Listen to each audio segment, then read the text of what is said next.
One day, a couple of years ago, I was just sitting at home watching YouTube, and I saw gameplay of one of the new games at the time, Naruto Ultimate Ninja Storm Generations. I hadn't even touched a Naruto game or even knew anything about Naruto for a really long time, but the gameplay actually looked really fun. So I went and got the demo, and I had so much fun with it, I decided to pick up Naruto Shippuden Ultimate Ninja Storm Generations.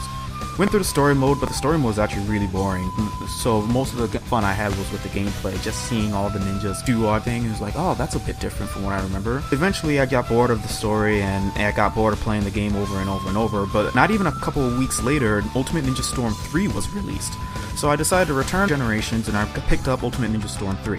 Once I had gotten that game, I was trapped. I got completely hooked into the game once again, and it wasn't necessarily all because of the gameplay. The gameplay is really fun, don't get me wrong, but the story mode in Ultimate Ninja Storm 3 was really what had hooked me.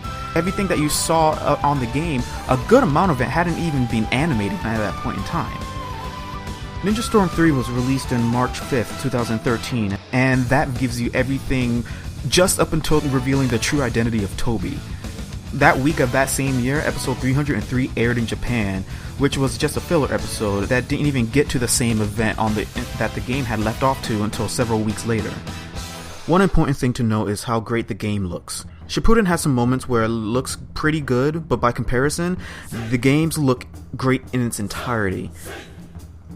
There are some parts that do unfortunately feel rushed, like Hinata vs. Pain, or Danzo's backstory that was completely removed. But if you're already playing these games, you either already know what happens or how it goes, or you might not even care in the first place. Ultimate Ninja Storm 2 is more guilty of cutting out some story bits. Since the release of 3, they managed to fit in more scenes and cut out less. Also, the original animations for some of the fights are completely better than both the anime and the manga alike. Ultimate Ninja Storm 4 is coming out in a few weeks, and not only will I have everything from the Great Ninja War to the end of the series, but even has DLCs for the most two recent movies that expand past the conclusion of the original story.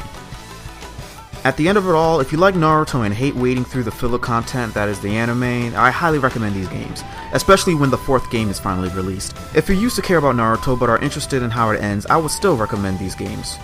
It looks great and the gameplay is incredibly fun. Even if you decide to skip the story altogether, it has a pretty massive roster that you can have fun with. You can pick your favorite guys or even see some of the people you have absolutely no idea who they are, but find out they have a really cool move. And if you want to give it some time, just wait for the review that we'll have for the full game once it's released. Don't forget to subscribe for more content and videos from Con Freaks and Geeks and confreaksandgeeks.com.